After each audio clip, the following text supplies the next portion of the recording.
Today, we are excited to kick off the Back to Basics series here at the Chamber offices, and we're pleased to present Shelley Taylor as the speaker for the series today. My name is Mark Elliott with Eastman & Smith, and we're delighted to be a sponsor along with Patriot Group and First Merchants Bank. It's my pleasure to welcome you to today's session, and this concept was envisioned to help businesses with all aspects of their business. Drill down into some of the core aspects of running a business and pressure points that help us facilitate business development opportunities, human resource issues, technology, facilities issues, and team building and team solutions. Coincidentally, that's our first presenter, Shelley Taylor with Team Solutions. Tremendously resourceful individual. We're delighted to introduce Shelley Taylor. So Shelley, let's take off our The program. reason I asked what are your strengths in your business? Because I think as we move to this morning, it's going to tie right into one of the first things that we're going to talk about. And you see it on here, it's planning. It's all of the things we just talked about, goals, results, strategy, teamwork, communication.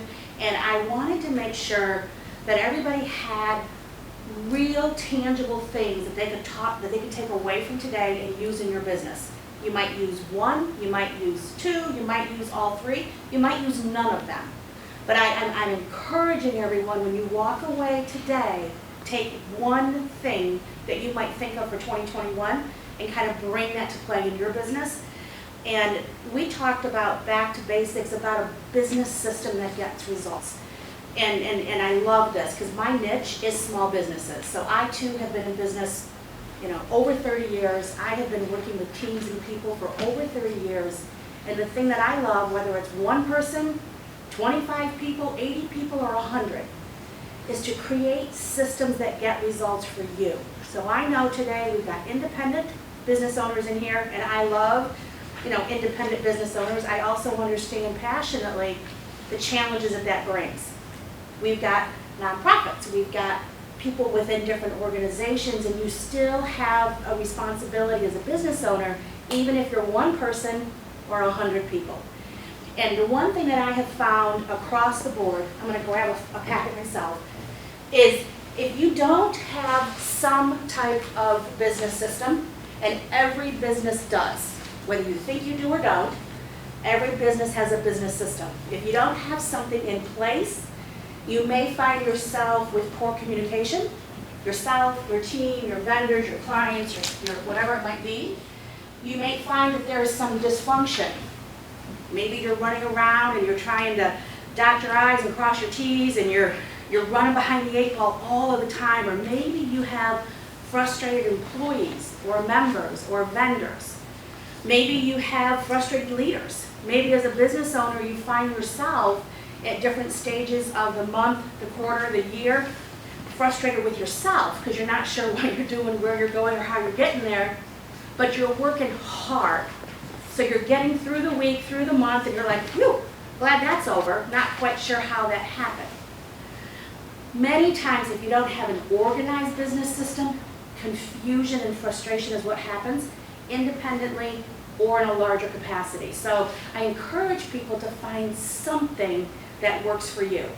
I do tend to come from a seat of, it's called an entrepreneurial operating system. You can look at Patrick Lencioni, you can look at Peter Collins. There are so many different books, different organizations that bring business systems. And you'll find almost every one of them start at this core base of your vision, your purpose, and your values. The reason for that, even if it's just yourself, you have to know who you are in business and why you do what you do.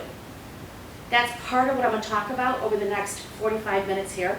The right people in the right seats, we're going to talk on that briefly just because of who's here in the room, and kind of ending our morning on really identifying problems for the greater good of your organization.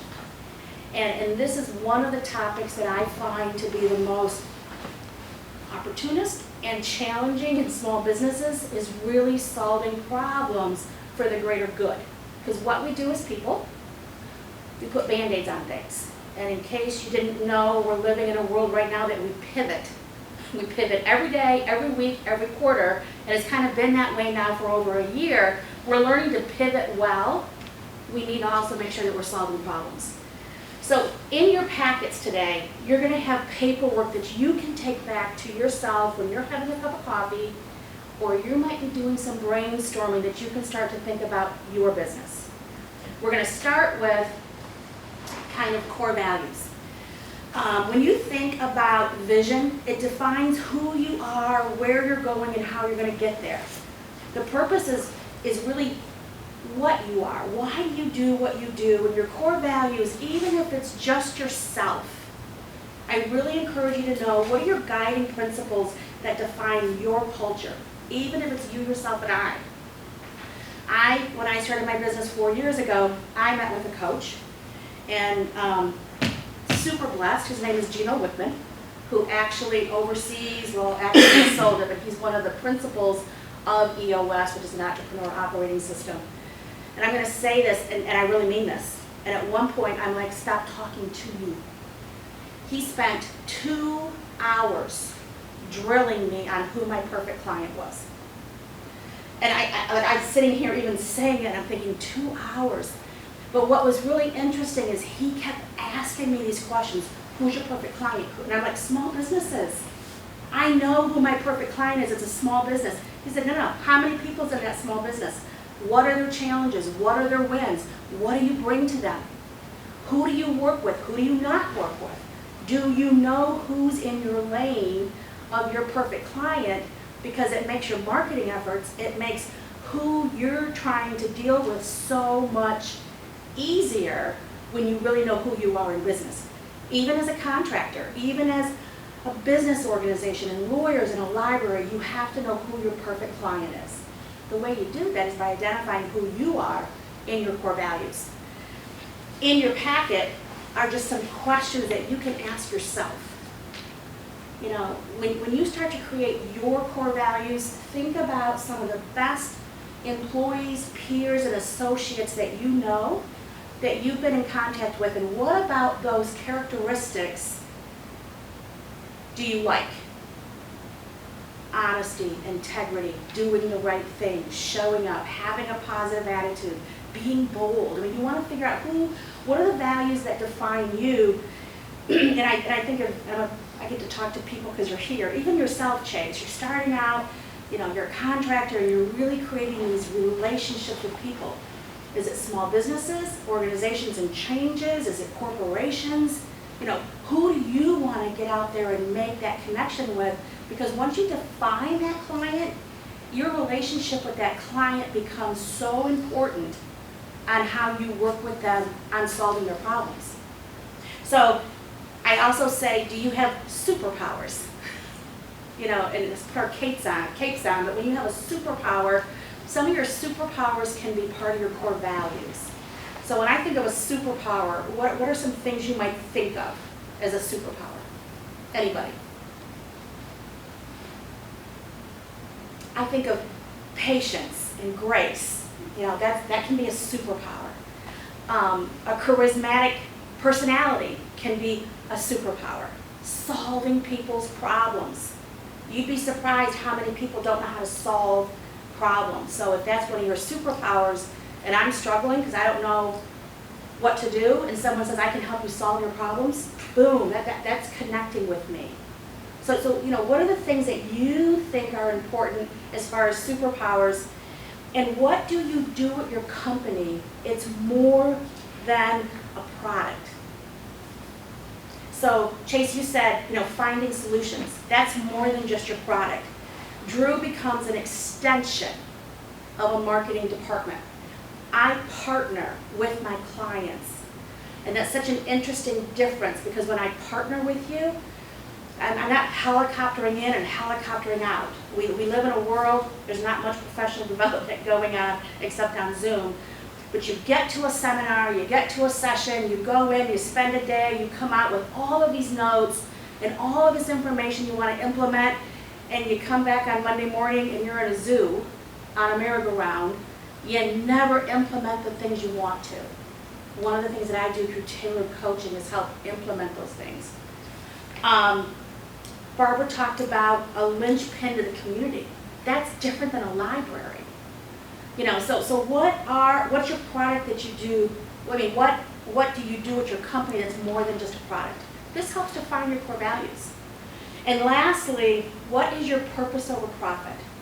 And this kind of comes back to the conscious business model that Michelle talks about here at the Chamber, and they've embraced this remarkably.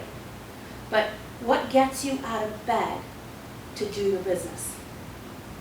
And I hope for everybody sitting here, it's not money. So I spent years in the corporate world, and I was highly compensated, and I worked hard, and that money was a gift. My kids got to college. It really helped me move through a lot of things. However, I don't get up now for the money. I get up because of my purpose. I get up to assist people and help them through change. So again, when you're thinking about yourself in a business, what is your purpose over profit? And when you're going through these things, you're going through the questions, start to list some of those values. It's right in here where you can start to list those values for yourself, because you want to try to get these things defined for yourself. And I wrote in some of your notes in here, even if it's just yourself, schedule a brainstorming session with yourself. Set aside some time just to figure out who you are with your core values. Why do you do what you do, and what is your vision? How many of you have values, vision, and mission done right now? Right, and if you don't, it's okay. But I would encourage you to do that. It trades, promotion, marketing. I have a client that we did this last year, just coming in and doing new business.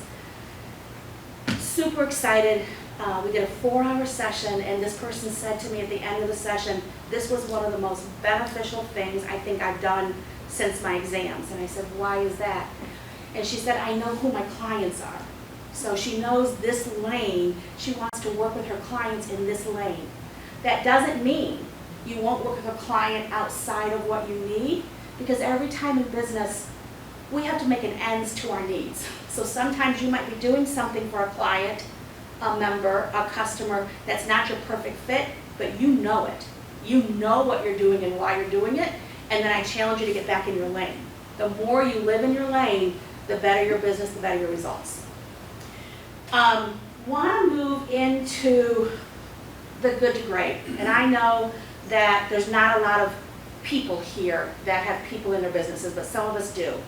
And I just referred to good to great, Jim Collins, and I want to talk about this real briefly. You want to make sure you've got the right people in the right seats. And I think of both Drew and Chase, even Barbara in the community. You've got vendors. You've got customers that you're working with. You've got suppliers.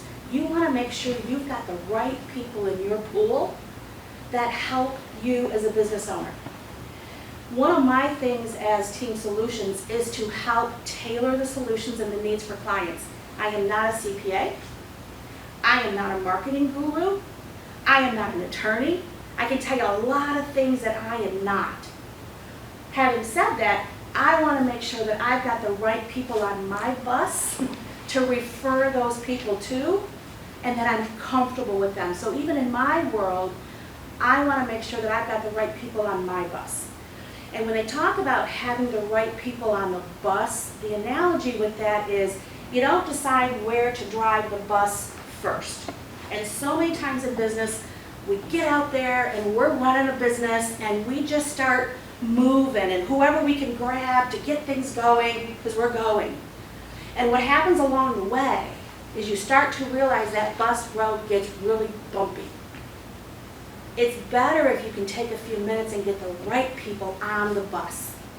I want to make sure I've got the right attorneys, the right CPAs, the right marketing gurus, technology, IT, systems and facilities. I want to make sure I've got the right people aligned with me, because then I know when my bus is going 100 miles an hour, I've got the right people that I can resource people to.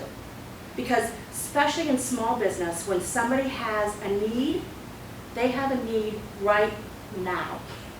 They don't have a need for 2 weeks from now or 3 weeks from now when you're trying to figure out how to resource them, most small businesses end up feeling that they're in a critical need right now and they need an answer today.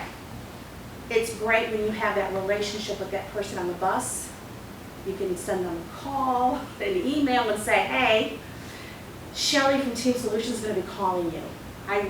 Tell them to call me. I will be there to help them out.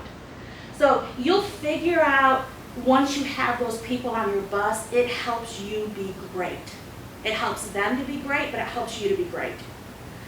If you have the right people on the bus, the problem of how to motivate and manage these people largely goes away. And I will tell you that's one of the things that I believe in passionately. And something else that I talk about all the time is healthy teams. A healthy team and a smart team are completely different. You can have the right people on your bus and you are invincible. That bus can go almost anywhere. We've all had a time in our life where we've had vendors that were frustrated. We're trying to get them to return a phone call. You're trying to get something delivered at a time. You're out on the ground with these people and you're like, you said you'd be here at 9, it's 10 o'clock, where are you? So again, it's that frustration that you feel if you don't have the right connections with the right people on the bus. And it says if you have a bus load of people who can adapt and perform brilliantly no matter what comes next, those are the people I want on my bus. I want the people on my bus that say, how can I help you? What do you need from me? How do we get it done? And the part of this within your teams is if you don't have those type of people in your teams, then you want to really talk about this get it, want it capacity. And this is big. So now when you think about your customers, your contractors, the people on your team, do these people really get it? Getting it has to do with a deep understanding of the business function of a role. And there's a lot of people who don't get it. They're loyal. They show up. They'll answer a phone. But they don't get it. And when I say they get it, that brain connects, in a way that they understand all the ins and outs of the position. When somebody gets it, they're ahead of you. They're not behind you. It's so big when you've got the right people on your team. The other thing is an employee has to want it. So somebody can get it, but they really don't have the desire or the motivation or the core values that align with you, so they don't really want what you want. And I think of a customer, I used to be in property management, and we would have contractors. And I would have, I might date myself, a Rolodex. And we would have a sewer issue. And I had 4 people. And there was one person, they got it. I wanted these people so bad to want it. They didn't want it. If it was after hours, if it was on a weekend, they frankly don't even call me because that's just not what they want to do. If it fits in their square box and it's before 4 o'clock in the afternoon on a bright sunny day, they're your person. And we laugh, but that's okay. I just knew they didn't want what I needed that to happen. They weren't my number one. Same thing as you got to make sure that this person, this contractor, this customer has the capacity with the talent, the skills, the ability, the time, and the knowledge to be that partner for you. And my challenge to all of you, when you look at your people and you think about the get it, the want it, and the capacity to do this, to be someone different, to help you, it's not about a switch. It's not about flipping a switch and making that happen tomorrow. It's about understanding the concepts so that you can bring somebody along with you. So we all talked about interpersonal relationships, creating that relationship with our client, our customer.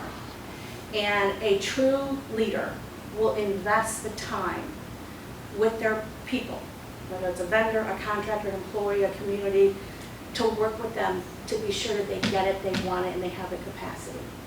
And I encourage you to take the time to spend with your people and to know when to move on.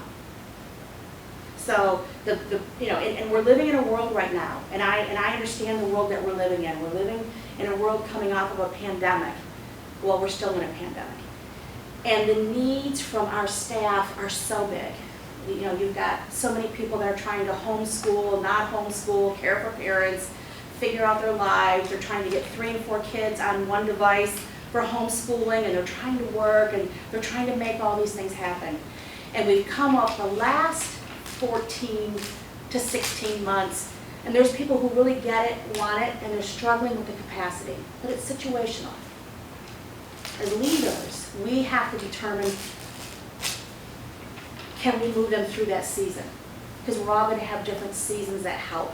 But I just encourage you to also know when the time comes to pull the switch, to cut the contractor, to cut the vendor, to cut the employee, and move on. Because the frustrations, the energy levels that you spend in this area, helping somebody get it, want it, and the capacity to do it. You know, I just said to somebody recently, and as a coach and a facilitator, I come in truth. And I said to one of my clients, I've had the same conversation for 5 weeks. How do you want me to move forward? Because I'm concerned about the capacity level. What do you want me to do? You know, if you want me to have it for 5 more weeks, let's talk about that. But I'm concerned after 10 weeks in the same conversation, I don't know what to do. We're going to get to a crossroads, and we've got to be prepared. And those are the tough conversations that have to happen. I want to move past the next screen, because we're not going to use this today, but it's in your packet. The last thing I want to talk about, and I want to see a show of hands. How many of you have ever had a problem in your business? and we laugh, but this is part of being a business owner. This is part of being a small business owner. And this is something else that I love about what I do. And I want to help businesses. I want to help owners. I want to help teams of people understand the need to solve a problem for the greater good of your organization. And when you find yourself running around the same problem over and over and over again, you need to do something different. As a small business owner, this becomes easy to identify. It's solving the problem if you need to remove a client, remove a customer, remove a client. Within an organization, this becomes harder. And this is the very last page of your packet. I want to kind of go through this. We got just a couple minutes, and I want to do some debriefing at the end. But when you really have a problem, my challenge for you is to really identify what the real issue is. And we live in a world, we put Band-Aids on stuff all the time. Now, I'm not talking about pivoting. So at the very beginning of our pandemic a year ago, I was so honored and blessed to work hard. So I'm a business coach, trainer, and facilitator, and I love small businesses. That's my niche. And when you hit rewind and go back a year ago, and people were trying to figure out, how do I work? How do I close the door? How do I communicate with my staff? What do I do with my team? Do I have a meeting? Do I not? I'm on the phone with these people 12 hours a day, helping them identify real issues and start solving problems. What happens so many times is we don't solve the problem, we put a Band-Aid on it. And then when the problem gets so big and you start to pull that Band-Aid off, it hurts. You leave a Band-Aid on for a long time and you start to peel that bad boy, you're gently one small piece at a time because it hurts. And that's what happens when you're not solving a real problem. Most problems, issues, come into 3 areas. You have to make a decision for the greater good of the organization. And that decision alone can be hard. The decision could involve many steps to execute the decision. So I'm going to just kind of use an example.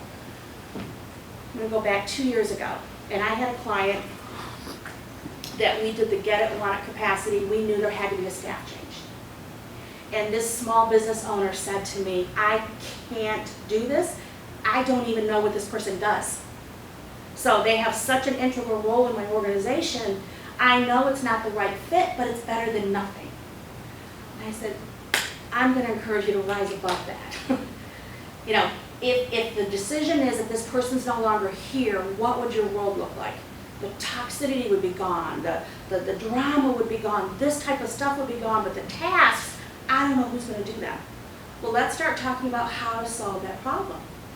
And through a course of weeks, the decision was we would come in and start processing this person's position. So again, tailor-made, I come in, help process positions within the office.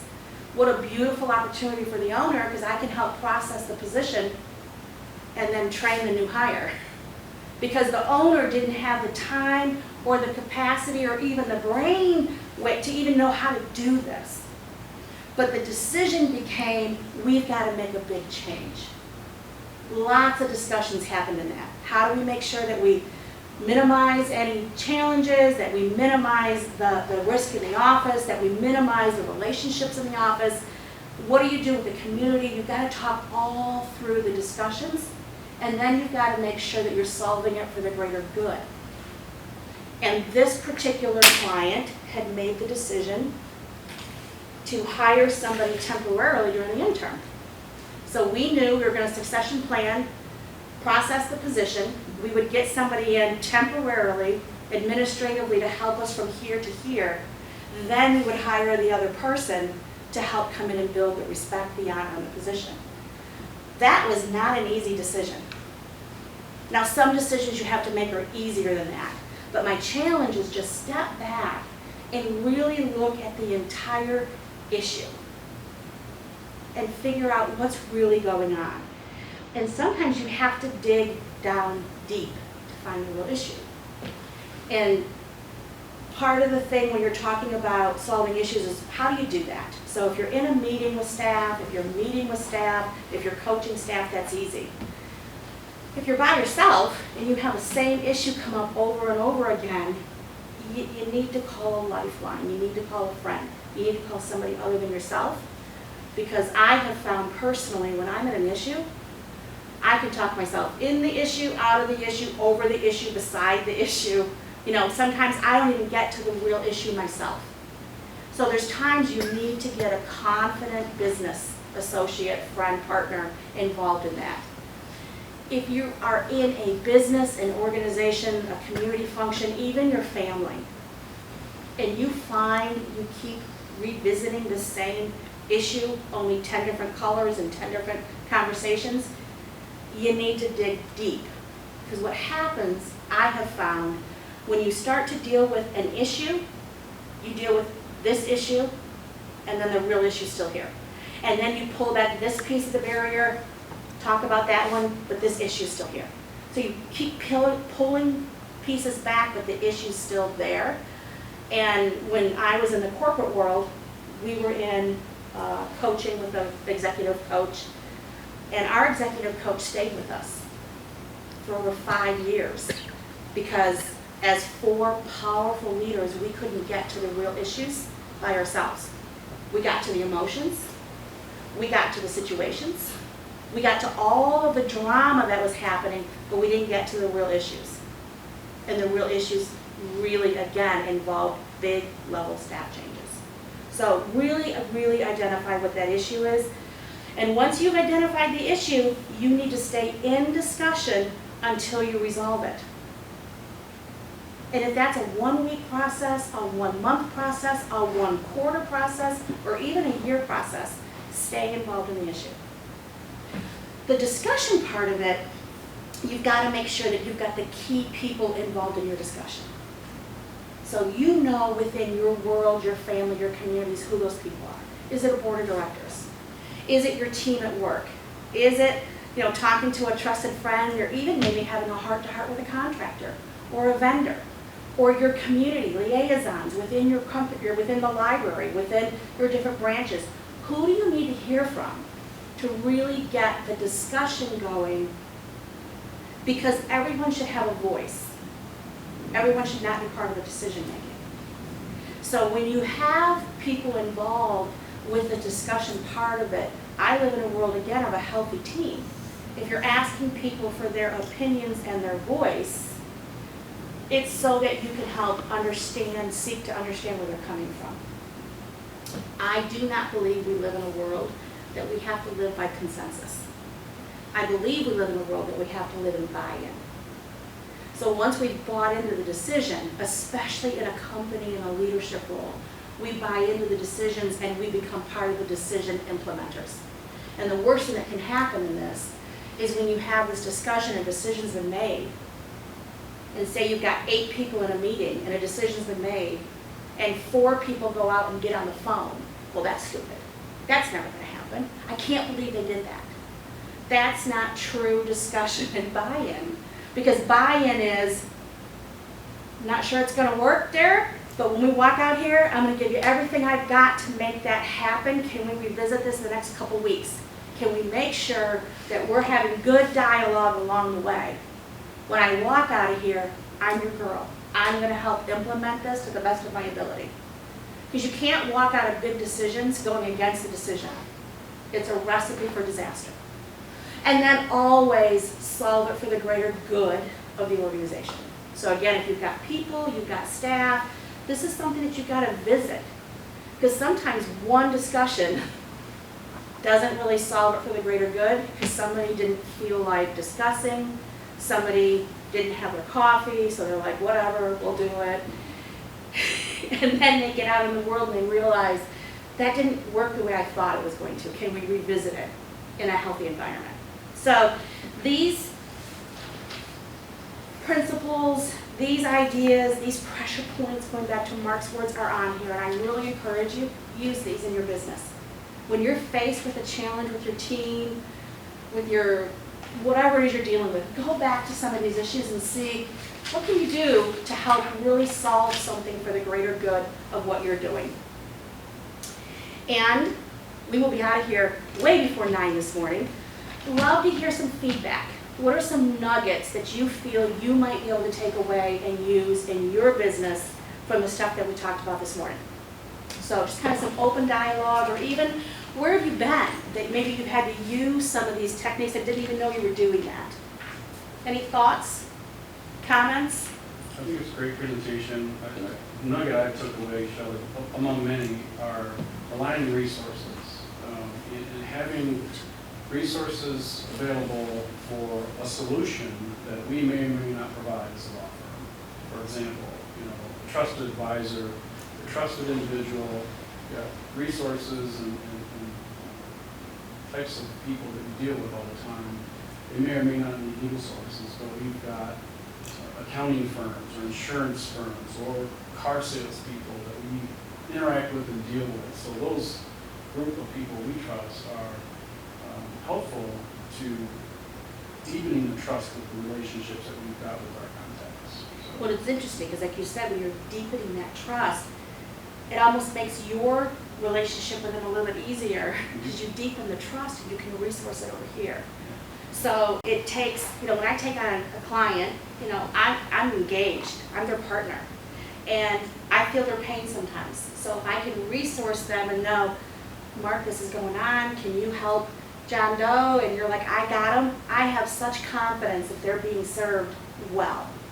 So that helps me, helps my client, and helps the person you're resourcing to. That is probably one of the biggest things that I've learned, even as a solo business owner.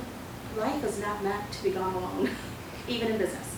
I think that's a critical discussion point is the courtesy, the heads up, the contact being made with the referral, the person or resource that you're talking to, making sure that the integrity that you bring to the table is aligned with the integrity and service element that they bring to the table, and it meets or exceeds the expectations of those particular clients. That's great. Yeah. That's great. Anybody else? Thank you for that. My industry is based solely from a production and supply standpoint, at least not the customer relations, but all the back end. I'm 100% relying on my relationships with my suppliers that are scattered across the country or even the globe. And it's amazing. And I'm going to see an example. Big Graphic, that is the promotional products division of Big, recently sold out and became the Koozie Group. And the Koozie Can Coolers has been a long time brand in the market, but they were bought out by an investment group that was not in that field and said, well, we can come in and we can outsource all the order entry and we can do all these crazy things. And you immediately have this paradigm shift where Vic had their stuff together where I could send them an order, I'd have a proof in 24 hours, it would be right 99% of the time. You would move forward, you go into production, everybody is happy, everything arrives on the day that it's supposed to, as long as your relationship with FedEx or UPS follows through like it's supposed to. All these things have to drop in a line for all my stars to align, and then all of a sudden a supplier will get bought out, and they go from an A rating in our industry to a C because they're having people process orders that can't speak English because they saved 75% of their order entry cost, but they had no idea what was going on. So I run into situations like that my customers never get to see. Right. And I have to pivot and go, well, I'm gonna have to come back to this entire product line when they get their stuff together. And I can't do that. As much as I wanna help them, and I even say, hey, here's my 2 cents worth, this is what, from my end, this is what I think is going on. What are you doing to solve this right now? Because this can't go on any further. So everything you're saying is true. Well, and then you've got that tension because your face to your customer is here, perfect customer experience, you're making things happen, and the stress level behind for you is intense. Yeah. Right? And I had a client almost 3 years ago, and they were looking to make a big change with a supplier. And they had made a pact, part of their core values was to use American-made products. Everybody's value system is what's important to them. The supplier that they were going to used products out of China. And I remember talking with this person, and they had a fundamental challenge. And my thing is, what's important to you? You know, if you are okay to make the move, you make the move. They ended up, after quite a lot of deliberation on it, they didn't move with that supplier. It was so important to them to stay with an American-made product. And I commended them, and that's something that they promoted within their office, within their customers, because that was important to them. So that goes back to your value system. You know, what are the things that make it important for you? You know, and I think of the work that I've done some work with Drew, and you know, you take it personally to be able to call those vendors on the phone and make it happen for your client. So I would imagine when that person's not giving you what you need on that phone, you're questioning your relationship with that supplier because of what you need from them.